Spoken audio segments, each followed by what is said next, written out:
이미 여러분들에게 봉독해드린 하나님 말씀 사도행전 16장 19절부터 34절에 있는 말씀을 통해서 한밤중에도 노래할 수 있는가? 라고 하는 제목으로 함께 은혜 나누기를 원합니다. 먼저 기도하겠습니다. 하나님 아버지,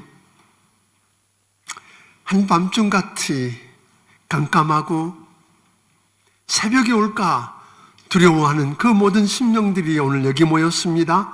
하나님, 이곳에 임재해 주시고 주의 영광을 나타내 보여 주시옵소서.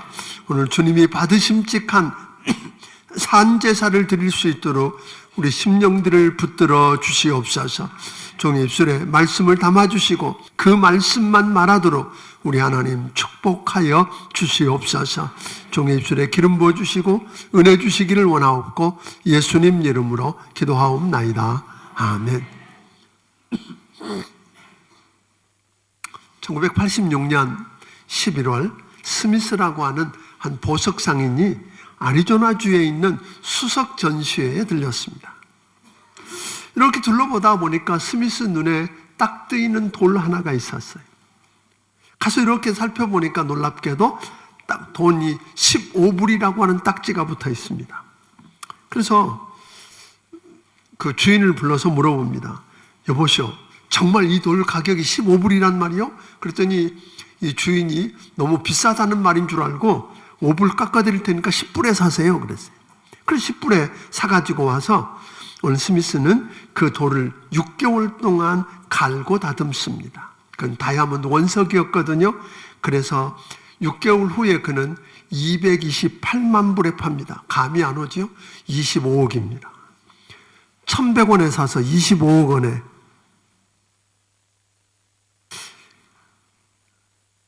가치를 아는 자와 가치를 모르는 자는 차이가 이렇습니다. 똑같은 인생을 살아가지만 어떤 사람은 그 가치를 알고 살아가는 반면에 어떤 사람은 그 가치를 모르고 살아갑니다. 우리가 잘 아는 에서라고 하는 사람 보면 자기 인생을 팥주고 한 그릇과 바꿨습니다. 하나님께서 주신 그 축복권, 장자의 권한이 얼마나 대단한지 모르고 대수롭지 않게 생각하고 마침 배가 고팠기 때문에 야곱의 팥죽, 동생 야곱의 팥죽 한 그릇과 바꿔버렸다는 겁니다.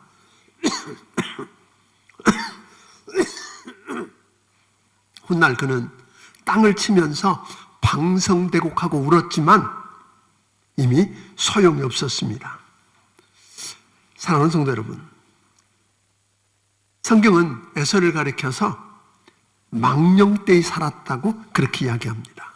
같은 인생을 살면서도 어떤 사람은 귀한 일에 쓰임받는가 하면 어떤 사람은 망령되이 그 인생을 소비하고 있다고 하는 겁니다.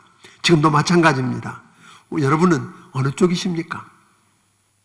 지나간 인생을 하나님 앞에서 곰곰하게 한번 생각해보고 평가해보기를 주의 이름으로 축원합니다. 과연 내 인생은 값진 일에 투자했는지, 아니면 팥죽 한 그릇 그냥 다 두고 떠날 수밖에 없는 물질, 아니면 내 욕심, 내 명예와 쾌락을 위해서 망령되이 살아오진 않았는지 들여다보는 여러분이 되기를 주의 이름으로 축원합니다.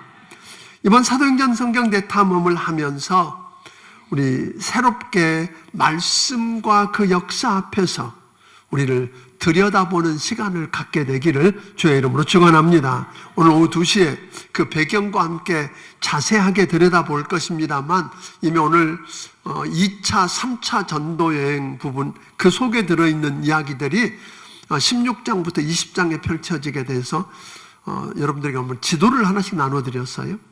지금 보시라는 건 아니고요. 그래서 그 지도를 나눠드렸는데 그걸 보면서 성경을 따라가 보면 훨씬 더 실감이 날 거라고 생각합니다. 오늘 그 1차 여기 보게 되면 이제 그 배경을 보게 되는데 바울은 16장에 보면 이제 계획했던 대로 1차 전도 여행 코스를 따라서 더베와 루스드라를 들려서 정말 귀한 보물 같은 제자요 동역자인 디모데를 얻었습니다. 그리고 그 바울 일행 때문에 5절에 보면 이렇게 말합니다. 5절 같이 한번 읽어보겠습니다. 시작. 이에 여러 교회가 믿음이 더 굳건해지고 수가 날마다 늘어가니라. 여기 보니까 잘 나가고 있습니다.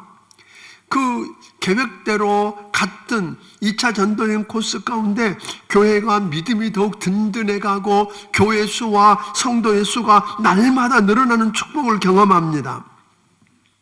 잘 나가는 줄 알았습니다. 그런데 더 이상 계획했던 대로 준비했던 대로 되지를 않습니다. 오늘 그게 문제입니다. 아시아에서도 하나님의 말씀을 전하지 못하도록 성령님이 막으십니다. 더 이상 동쪽으로도 못 가고 동쪽도 막히고, 그런가 하면 비두니아가 있는 북쪽도 막으십니다. 남쪽도 막으십니다. 그래서 저들은 등 때밀려서 어디까지 무시아를 지나서 드로아, 즉 유럽으로 통하는 항구가 있는 드로아까지 이르게 됩니다. 앞뒤 사방 좌우가 다 막혀요. 지금 이렇게 하면 이게 뭔 말이야? 그럽니다. 오늘 오후 2시에 오면 그 지도를 보면서 구체적으로 성경이 이게 역사 속에서 이렇게 이루어졌냐고 알게 될 겁니다. 사랑하는 성도 여러분, 앞뒤 사방 좌우가 다 막히고 문들마저 열리지 않는 상황을 경험해 보셨습니까? 그럼 여러분은 어찌하십니까? 앞뒤 사방 좌우가 다 막히면 어찌하는지, 사도 바울은 그때 앞뒤 사방 좌우가 다 막히고 계획했던 대로 원하던 대로 되지 않습니다. 문들이 다 닫혀 있습니다. 그때 바울은 무너지는 대신에 조용히 무릎을 꿇고 기도하면서 하나님의 음성을 듣습니다. 그리고 성령의 인도하심을 따라서 열려있는 서쪽, 떠날 때는 꿈에도 생각을 안 했던 곳입니다. 생각하지 않았던 유럽으로 가게 하시는 하나님을 만납니다. 그런데 이 바울은 고집 부리지 않습니다. 바로 순종하고 그렇게 해서 온 곳이 오늘 마게도니아 첫 성인 빌립보입니다. 이 빌립보에 와보니까 지금까지 다니면서 전도했던 도시와는 전혀 다릅니다. 지금까지 유대인들이 10명만 있으면, 유대인 남자 10명만 있으면 유대인들이 하나님께 예배드리고 자녀들을 교육시키고 교제하는 공간인 유대인의 회당을 반드시 짓습니다. 그런데 오늘 여기는 그 회당이 없는 겁니다. 늘상 바울은 어느 도시에 가든 어디를 들려서요? 회당에 들려서 그곳에서 말씀을 전하다가, 회당을 접촉점 삼아서 말씀을 전하고 복음을 전해왔는데 난감한 일입니다. 안식일 날이 되었는데 예배 드릴 곳도 없고 말씀을 가르칠 회당이 없으니까 끝났다는 것이 아니라 기도처라도 있는가 해서 강으로 나아갔다가 루디아라고 하는 자주색 옷감 장사를 만나서 복음을 전했더니 그가 받아들이고 온 가족이 믿고 침례를 받을 뿐만 아니라 강권에서 자기 집에 머물도록 집을 내놓습니다. 그렇게 해서 시작된 게, 그 루디아 집에 시작된 게 빌립보 교회입니다. 그러니까 여기 보면 이 빌립보 교회라고 하는 것은 여러분 광대한 유럽으로, 그리고 로마 제국에 복음을 전하고 땅끝까지 복음이 퍼져나가는 길을 여는 시작점이 되었다고 하는 것입니다. 그리고 바울은 또 기도하는 곳으로 기도하러 가다가 귀신 들린 여종 하나를 만나는데, 그 여종은 귀신 들려서 점을 치는데 아주 신통한 여인이었던 것 같습니다. 점을 쳐서 과거도 알려주고 미래도 알려주고, 그러니까 사람들이 혹해서 다 따라오는 겁니다. 그 귀신 들린 여종 하나를 주인이 여럿이라는 거 보니까 그 여종 하나한테 투자해가지고 먹고 사는 사람들이 여럿이 있었던 모양입니다. 그래서 그 주인들에게 큰 이익을 주는 자였다고 16절은 말합니다. 그런데 이 귀신 들린 여자가 바울과 그 일행을 몇 날 며칠 따라다니면서 소리를 질러댑니다. 뭐라고 그러냐면, 이 사람들은 지극히 높으신 하나님의 종으로서 구원의 길을 너희에게 전하는 자다. 이게 나쁜 소리 아니잖아요. 여러분, 그 동네, 그 도시에 소문난 용한 점쟁이가, 우리 요즘 같은 점쟁이가 아니었습니다. 아주 용한 신통한 점쟁이가 돌아다니면서 지극히 높으신 하나님의 종이고 우리에게 구원의 길을 선포하는 자다. 괜찮지 않을까요? 이렇게 되게 되면 얼핏 보면 바울과 그 일행을 전도하는 데 도움을 주는 칭찬하는 소리 같은데 18절에 보니까 바울이 심히 괴로워했다 하고 이야기합니다. 두 가지 때문에 괴로워합니다. 하나는 칭찬하는 소리 같은데 우리말로 보면 별 문제가 없어 보이는데 지극히 높은 하나님의 종으로 괜찮습니다. 구원의 길을 할 때 이 구원의 길이라고 하는 말을 영어 성경에는 보니까 way of salvation 그랬어요. 구원의 많은 길 중에 하나 그런 뜻이에요. 예수님 말하기를 나는 길이요, I am the way. 그러니까 나는 길이요, 진리요, 생명이니 나로 말미암지 않고는 내 아버지께로 올 자가 없느니라. 오직 예수 그리스도만이 하나님 아버지께 나아가는 유일한 길인데 오늘 저들은 뭐라고 지금 이야기하고 있어요?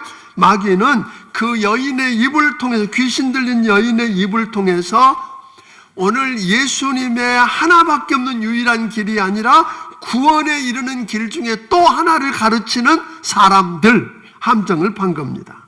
그래서 그 유혹에 넘어가지 않습니다. 칭찬해 주는 것 같은데 함정이 있는 유혹에 넘어가지 않습니다. 또 바울이 괴로워했던 이유는 뭐냐면 이 여인에게서 귀신을 쫓아내고 고쳐주면 문제가 올 거라는 걸 알았습니다.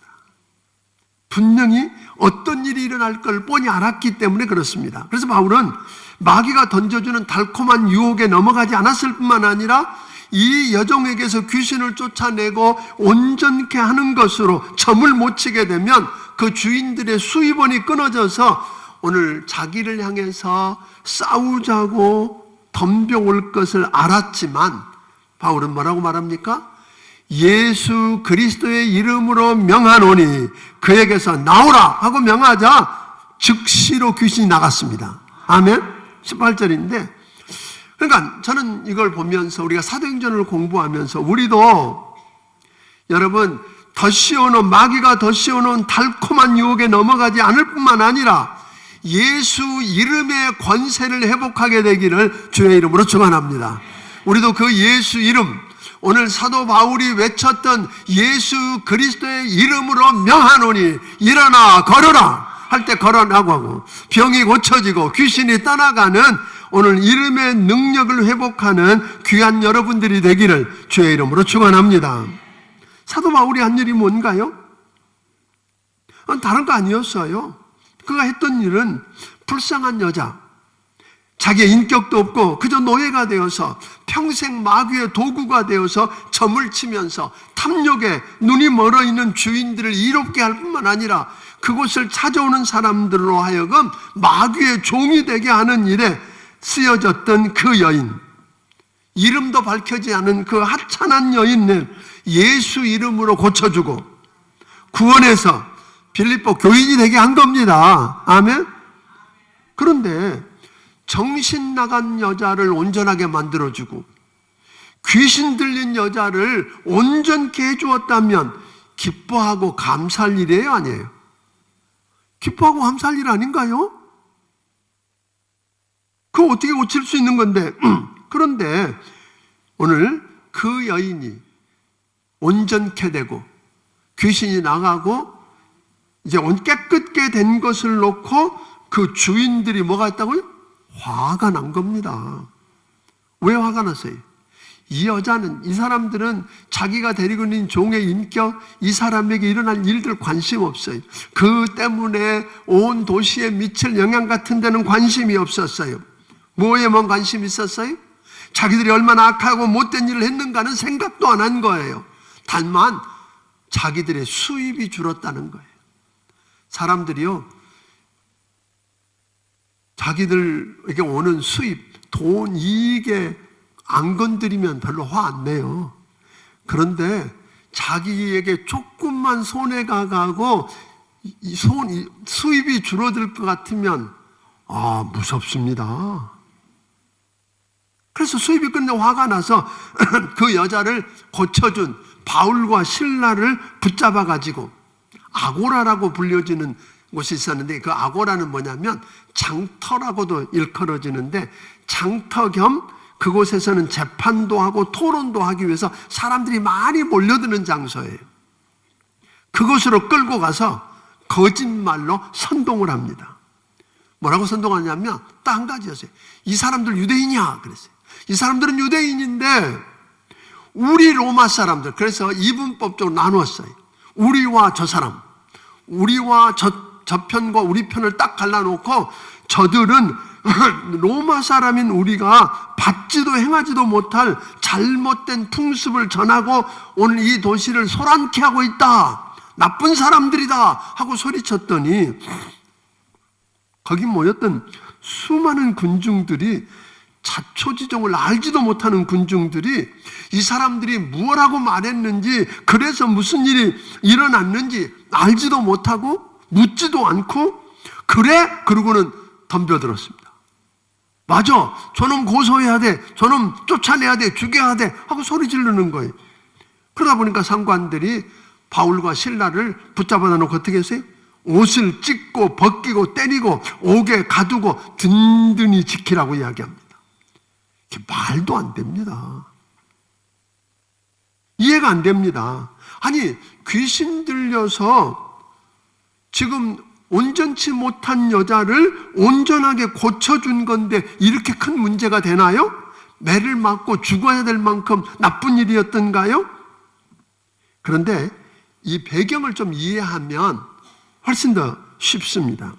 이 빌립보라고 하는 도시는 오래전에 알렉산더 대왕의 아버지인 빌립 2세가 그곳을 점령하고 자기 이름을 따서 붙여준 도시가 빌립보입니다. 그런데 역사가 지난 다음에 로마 제국이 정복하고 있을 때 로마 제국의 황제였던 카이사르가 암살이 되잖아요. 브루투스에 의해서 암살되고 난 다음에 암살한 쪽에 있었던 연합군의 대장인 안토니오스, 여러분들이 아마 안토니오와 옥타비아누스의 전쟁 잘 알 거예요.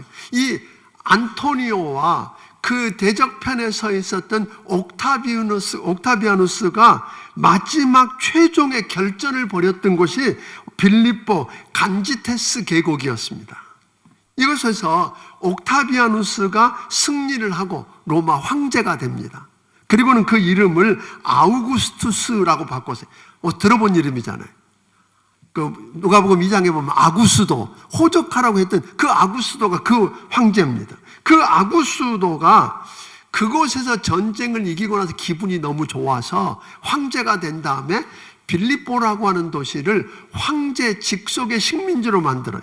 식민지, 그러니까 나쁠 것 같지만 그 당시에는 황제 직속의 식민지가 되면 그곳에 사는 모든 사람은 로마 시민권을 자동으로 얻게 됩니다. 로마 시민이 되는 거예요. 세금도 안 내도 돼요. 뿐만 아니라 어떤 잘못을 해도 그 동네에 재판받고 죽을 일이 없어.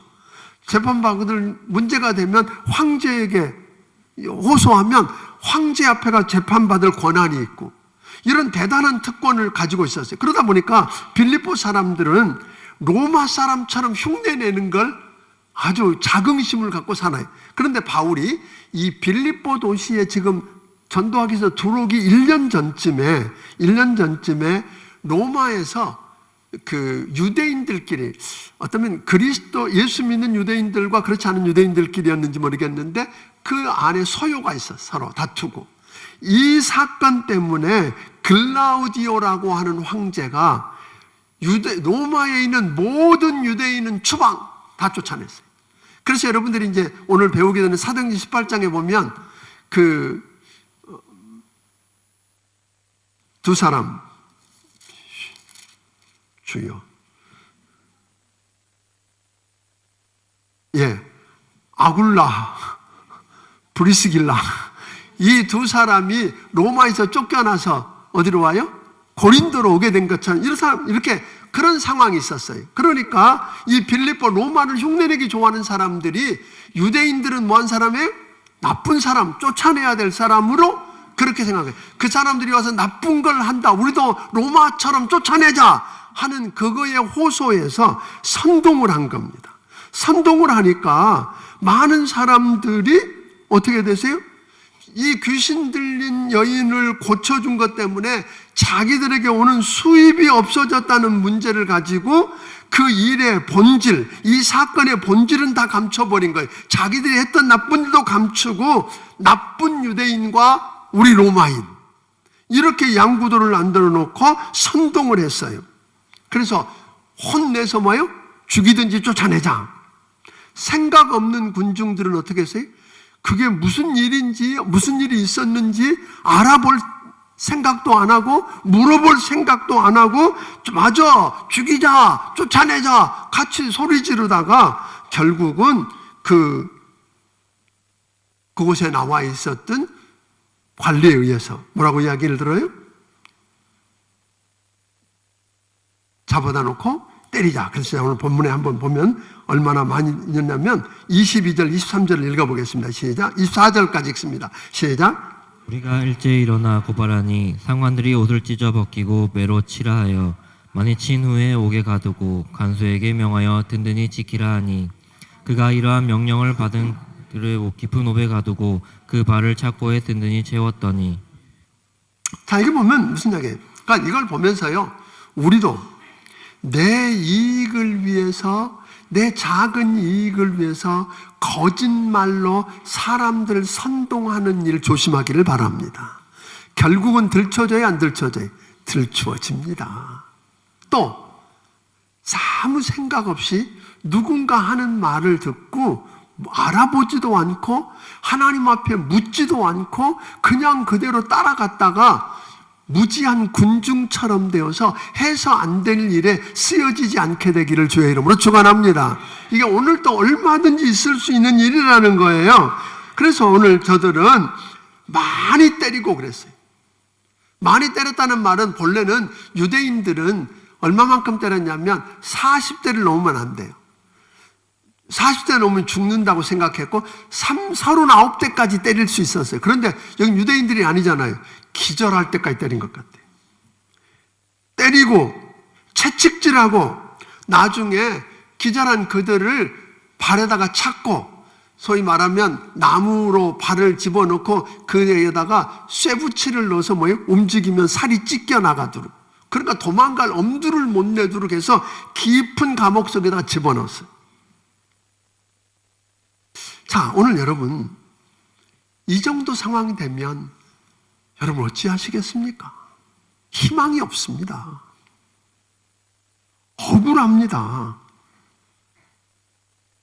그런데 25절 읽어보겠습니다. 어떤 일이 일어났습니까? 25절 같이 읽습니다. 시작. 한밤중에 바울과 실라가 기도하고 하나님을 찬송하매 죄수들이 듣더라. 여기 보니까 한밤중에 그랬어요. 물론 여기서 한밤중은 그런 것 같아요. 바울과 실라가 그렇게 많이 얻어맞고 채찍에 맞고 착고에 채워서 내팽개쳐졌다가 정신이 들었을 때가 뭐예요? 한밤중인 것 같아요. 그런데 또 다른 말로 생각해 보면 한밤중은 도저히 희망이라고는 하나도 없을 때, 길이 안 보일 때, 앞뒤 사방 좌우가 다 막히고 갇혀서 방법이 없었고 다 끝났다고 할 그때가 한밤중인데, 이 한밤중에 바울과 실라는 뭐 했다고요? 기도하고 그러는데 그 원뜻을 보니까 감사하고가 곁들여 있어요. 저들은 감사하고 기도했고 하나님을 찬송하기 시작했대요. 여러분 이쯤 되면 여러분 인생과 내 인생 속에 한밤중을 경험하면 우리는 흔히 어떻게 하죠?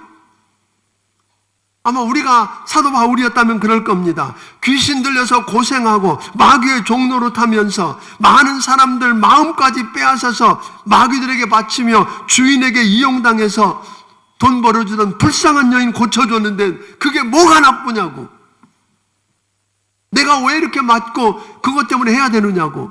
여러분 속은 거라고, 잘못한 거라고 소리 고래고래 소리를 지르면서 내가 깨끗하다고 이야기 안 하겠습니까? 또 그게 아니면 예수 믿는 사람도 하나님을 향해서도 그럴 겁니다. 하나님, 아니 내가 아시아에서 잘 나갔는데 전도하고 잘 나갈 그때 왜 내가 오겠다고 그랬나요? 하나님이 앞뒤 좌우 다 막으시고 내 등을 때밀어서 여기까지 보내놓고, 하나님이 보내놓고 내가 부귀영화 보겠다는 것도 아닌데, 나는 다만 순종하고 복음을 전했는데 하나님 나한테 어떻게 그럴 수 있습니까? 왜 안 지켜줍니까? 내가 왜 이런 일을 당하고 이 고생을 하고 이렇게 힘들어야 합니까? 하고 하나님을 향해서 원망 안 하시겠습니까?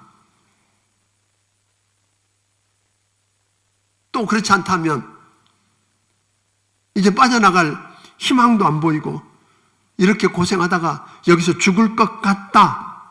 그러면 어떻게 해야 할까요? 이제 끝난 거야 하고 저들이 죽이기 전에 내가 뭐 죽지 뭐, 그러고 자살을 하든지 절망의 굴을 파든지, 아니면 하나님 앞에 나 빨리 뽑아주세요, 살려주세요, 빼내주세요 하고 부르짖든지, 그런 게 아니었다는 거잖아요. 우리와는 달랐어요. 그런 게 아니라 저들이 뭘 했다고요? 하나님께 감사하고 기도했다. 하나님을 찬송했답니다. 이게 미치지 않고 할 일입니까?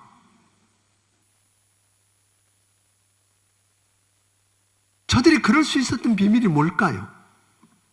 이 세상이 온통 먹구름으로 뒤덮이고 폭풍우와 폭설이 휘몰아쳐도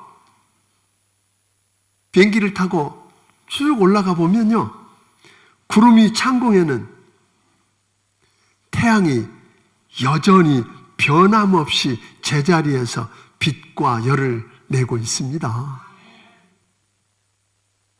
마찬가지로 내 눈에 보이지 않는다고 해서 주님을 위해서 산다고 했었는데 억울하게 어려움을 당한다고 해서 하나님이 살아계시지 않는 것 아닙니다. 그 하나님이 내 곁에 계시지 않거나 내 삶의 현장을 보지 못하고 알지 못하는 것 아닌 것을 여러분 아시기를 바랍니다. 그분은 다 알고 계시고 보고 계신 하나님, 아멘. 알고 계시고 보고 계신 하나님이 합력해서 선을 이룰 거라는 것을 믿는 것, 그게 믿음입니다. 아멘. 한밤중에 앞뒤가 안 보이는 그 절박한 상황 속에서, 그 속에서도 우리는, 여러분, 지금 내가 경험하는 이 고통을 왜 하나님이 허용하셨는지 그 이유를 당장은 알 수가 없지만, 그럼에도 불구하고 나는 하나님의 주권을 믿는다. 아무것도 하나님의 뜻을 떠나서는 내게 이루어질 수 없다.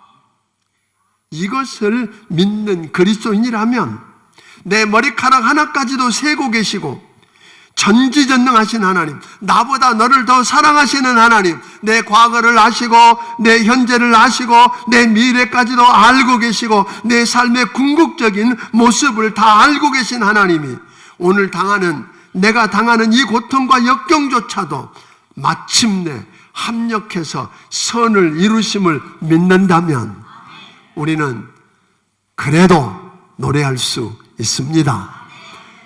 그 하나님이 지금도 살아계신다. 아멘. 그 하나님이 나를 사랑하시는 내 아버지다. 그래서 내가 당하는 이 고통, 이 역경을 나는 이해 못하지만 이것을 붙들고 합력해서 선을 이루실 거라고 믿는다면 우리는 그럼에도 불구하고 뭐 할 수 있다고요? 감사할 수 있습니다. 감사할 수 있습니다. 찬양할 수 있을 줄로 믿으시기를 주의 이름으로 축원합니다. 사랑하는 성도 여러분, 다시 한번 부탁합니다. 앞뒤 사방 좌우가 다 막혀 있는 한밤중을 경험하고 계시는 분 계신가요? 그때 저는 여러분의 믿음을 점검해 보기를 주의 이름으로 축원합니다.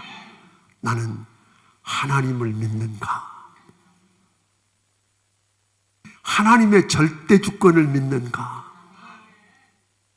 그 하나님이 나를 보고 계시고 나를 알고 계시고 나의 곁에 계시기 때문에 내가 만난 이 문제와 상황을 부여잡고 합력해서 선을 이루실 거라고 하는 것을 믿는다면 우리는 한밤중에도 감사할 수 있습니다. 찬양할 수 있습니다. 그 하나님 아버지 앞에 여러분 기도할 수 있는 줄로 믿으시기를 주의 이름으로 축원합니다. 그럼에도 불구하고 그 상황에서 여러분 욥이요, 마귀가 와서 하나님께 그러잖아요. 에이 욥이요, 너 욥이요 하나님을 얼마나 경배하고 그 하나님을 신실하게 섬기는지 아냐? 그랬더니 에이 하나님 건강하고 부자고 다 잘 되니까 그러지 걔가 가진 거 뺏어봐요. 그러나 아니야. 하나님은 욥을 믿었어요. 그래서 그의 모든 재산, 모든 건강 다 잃고도 욥은 여전히 말합니다. 주신 이도 여호와시요 취하신 이도 여호와시니 나는 감사 찬송하리로다. 그리고 입술로 범죄하지 않았다고 이야기합니다. 그런 것처럼 사랑하는 여러분, 하나님이 여러분을 믿을 수 있었으면 좋겠습니다. 제가 저 어려운 지금 매를 맞고 착화에 차여서 죽음 앞에 서서 감옥에서 벌벌 떨고 있지만 나는 내 아들을 내 딸을 믿는다. 아멘. 하나님의 주권을 믿고 감사하며 찬송하게 되면 하나님이 감동하십니다. 여러분 금년 안에 하나님을 감동시키기를 주의 이름으로 축원합니다. 감동하시는 하나님이 뭘 하셨어요? 지진을 일으켰어요. 근데 그냥 지진이 아니에요. 우리가 생각할 때는 지진이 일어나서 옥토가 흔들리고 문이 열려지고 창고가 풀어졌다. 그럼 옆에 감방에도 그래야 되는데 옆 감방에는 열렸다는 말이 없잖아요. 그죠? 옥토가 흔들렸어요. 문이 열리고 바울과 실라에게 묶여있던 그 쇠사슬이 풀어지고 창고가 열려졌어요 하면 자유를 얻게 한 거예요. 누가 일하셨어요? 이것은 하나님의 기적입니다. 한밤중에도 노래하는 저들이, 한밤중에도 하나님 앞에 감사하고 기도하는 저들이 하나님이 기적을 불러온 것입니다. 그것을 보시고 우리 하나님이 저들 인생 속에 기적을 행하셨습니다. 오늘날 고통스럽고 난처한 사건들이 계속 꼬리를 물고 우리를 괴롭히는 이 시대 속에 살고 있지만 저는 오늘 여러분과 내가 이 시대에 믿음을 회복할 수 있다면, 전능하신 하나님의 절대 주권을 믿고 그 인생을 그분께 맡길 수만 있다면, 그래서 합력하여 선을 이루시는 그 하나님을 바라보고 기도하고 찬송할 수만 있다면 오늘 또 여러분과 내 인생에 옥문이 열려지고 쇠사슬이 풀어지는 기적이 일어날 줄로 믿습니다. 이것을 경험하고 쓰는 것이 사도행전 29장입니다. 여러분, 그때 2000년 전에 이 빌립보 감옥의 옥문을 열고 그들의 착고를 풀으신 하나님은 지금도 동일하게 살아계신 하나님이십니다. 그 하나님을 믿으시기를 주의 이름으로 축원합니다. 그러고 났더니 간수가 잠을 자다가 놀래서 일어난 것 같아요. 막 무슨 소리, 옥토가 흔들리는 소리가 나서 깜짝 놀라서 나와보니까 옥문이 열려 있어. 아이고 나 죽었구나. 왜? 그 당시에 중요한 죄인을 탈옥해 하면 그 간수는 온갖 고문을 당하고 죽게 돼 있어. 이것을 알았던 그는 내가 고문당하고 죽느니 내가 죽자. 그리고 뭐예요? 칼을 내고 자살하려고 하는데 누가 봤어요? 바울이 보고 내 몸을 해치지 마라. 이게 하나님을 모르는 사람과 하나님을 믿는 사람의 차이예요. 세상 사람들은 이제 길이 없다, 다 끝났다 그러면 뭐예요? 죽는 것으로 해결하려고 합니다. 방법이 없다고 생각합니다. 사도 바울이 그랬던 것처럼 그러지 못합니다. 사도 바울이 말합니다. 아니야, 우리 여기 있다. 왜요? 사도 바울이 여러분 그저 나가는 것만 기도하고 나가는 게 목적이었다면 왜 안 도망갔을까요? 우리 착각합니다. 여러분과 내 인생 속에 하나님이 어떤 문제를 풀어주면 그게 목적이 아니라 이들은 하나님이 우리에게 이렇게 이 고난을 당하고 이 어려움을 당하고 이 자리에 있게 했다면 이유가 있을 거다. 그래서 안 도망간 거예요. 그 뜻이 뭘까? 기다렸더니 간수가 그러고 있잖아요. 그래서 바울이 내 몸에 손대지 마. 그랬더니 간수가 어떻게 했어요? 그 앞에 나와 무릎을 꿇었잖아요. 선생들아, 우리가 어찌해야 구원을 얻을 수 있겠느냐. 그리고 낮에 그렇게 때리고 찌르고 감옥에 가두고 죽으려고 했던 그 간수가 자기가 때린 사람의 등을 어루만져주고 약을 발라주고, 그리고 그가 전하는 예수 믿고 함께 식사를 대접하고 온 가족이 침례를 받잖아요. 언제 여러분이 사람들이 감동을 느낄까요? 여러분이요, 날 승승장구하고 승진하고 돈 많이 벌면 주변 사람들이 놀라서 나도 당신 믿는 예수 믿겠어 그럴까요? 안 그래요. 이야기하면 당신은 잘 나가니까 예수 믿으라 그러지 안 믿습니다. 그런데요, 우리가 또 하나 고난 때문에 무너지면요, 사람들은 다 떠나요. 미안하지만 여러분이 고난을 당하고 고난에 져서 무너져 보세요. 여러분 곁에 붙어 있을 사람 별로 없어. 다 도망가. 그런데 고난을 믿음으로 이기면 사람들은 감동합니다. 그 한밤중에도 찬송하고 감사하고 여러분 기도하는 그 모습을 보면서 당신이 믿는 하나님은 뭔가 다르다. 그 하나님 나도 만나고 싶다는 거 아니에요? 간수가 여러분 이 찬송할 때에 찬송 소리를 못 들었어요? 들었지요. 옆에 있는 방 사람들도 들었다고 그랬는데, 듣고 도대체 저 상황에서도 찬송하고 기도하게 하는 그 하나님은 도대체 어떤 분이야? 궁금했는데 옥터를 흔들어서 옥문을 열고 차코를 풀어지게 하는 그분이구나. 그래서 그분 앞에 나와 엎드리는 거예요. 그래서 이번 여러분의 인생 속에서 이 사도행전 성경 대탐험을 해나가면서 저는 여러분 정말 원하는 것은 역사를 일으키는 진짜 믿음. 그냥 교회 다니는 정도가 아니라, 교회 나와주는 정도가 아니라 하나님의 절대 주권을 믿고 하나님을 믿기 때문에 그 한밤중에도 노래할 수 있게 하는, 감사하고 찬송할 수 있게 하는 그 하나님을 믿는 믿음을 회복하기를 주의 이름으로 축원합니다.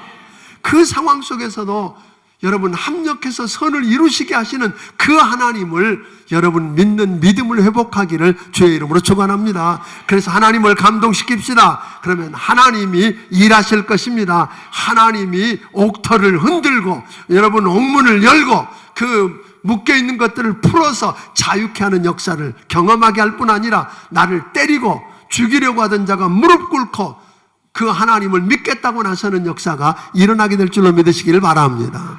아멘. 그리고 주변을 감동시켜서, 여기 보니까 큰 기쁨이 있었다고 그러잖아요. 마지막 34절에 기쁨이 있었다고 그랬어요. 34절에 보면 믿음으로 크게 기뻐했다. 여러분, 모든 문제 궁극은 영혼 구원이에요. 우리 주님은 여러분과 내가 만난 일들을 통해서 영혼을 구원하는 일로 이어지지 않는다면 우리 주님 관심 없어요. 우리 주님의 최고의 관심사는 뭐예요? 우리 주님이 십자가에서 죽으시고 부활하신 다음에 우리들에게 이야기했던 몇 가지가 계속 나와요. 마태복음, 마가복음, 만민에게 복음을 전파라. 너희는 가서 모든 족속으로 제자를 삼으라. 오늘 사도행전까지 5번, 6번에 걸쳐서 이야기하는 게 뭐예요? 영혼 구원이에요. 오늘 여러분과 내게 있는 일들을 통해서 합력해서 선을 이루시는 하나님의 축복을 경험하는 것으로 끝이 아니라 그걸 통해서 영혼을 구원해내는 일로 이어지기를 주의 이름으로 축원합니다. 그래서 주변을 기쁨으로 가득하게 만드는 역사. 그래서 금년에 여러분과 내가 함께 했던 이야기가 뭐예요? 하나님을 감동시켜서 하나님이 우리를 통해서 일하시는 기적을 경험하자. 우리 이웃을 감동시켜서 우리가 최소한 우리 교회가 이 도시에서 사랑이 가장 넘치는 교회로 소문나게 하자.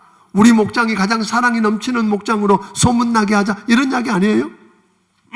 이런 역사들을 우리 모두가 다 체험할 수 있게 되기를 주의 이름으로 축원합니다. 기도하겠습니다.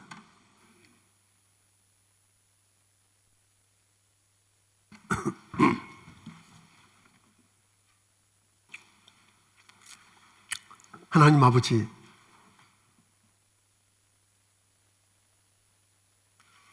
우리 인생의 한밤중을 경험하며 어찌할 줄을 몰라서 뜨거운 눈물만 쏟고 있는 분들이 계십니다. 하나님, 그 한밤중에도 하나님을 믿는 믿음을 회복시켜 주시옵소서. 하나님의 절대 주권을 믿게 하시고 그 하나님께서 합력해서 선을 이루실 것을 믿기 때문에 그 한밤중에도 여전히 감사하며 기도하게 하옵소서. 여전히 하나님을 찬송하게 하옵소서. 그래서 하나님이 천사를 보내서 옥토를 흔들고 아버지는 옥문을 열고 풀어지게 하는 기적을 경험하는 주인공들이 되게 하여 주시옵소서. 하나님, 이 역사를 우리 성도들이 체험하며 아버지 사도행전 29장을 쓰게 하여 주시고 그 중에도 찬송하다가 주변을 감동시켜서 나 때문에 예수 믿고 구원받고 기쁨이 넘쳐나고 사랑이 넘치는 삶을 경험하게 하여 주시옵소서. 주신 은혜가 너무 크고 감사해서 하나님 아버지께서 주신 것 가운데 10의 1조와 감사 예물과 선견금과 건축 예물과 여러 가지 모양의 정성들을 하나님 아버지 앞에 드립니다. 받아 주시옵소서. 이 드리는 예물이 하나님을 감동시키는 예물 되게 하옵소서. 하나님, 그래서 하나님이 우리를 위해 일하시는 기적을 삶의 현장에서 날마다 경험하게 하여 주시옵소서. 예수님 이름으로 기도하옵나이다. 아멘. 말씀을 기억하시며 찬양드리며 준비하신 예물을 하나님께 드리겠습니다.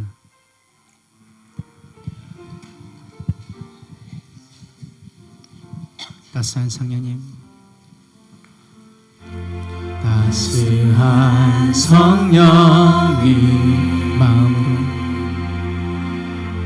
마음으로 보내 내 몸을 감싸며 주어지는 평안함 만족함을 느끼 사랑과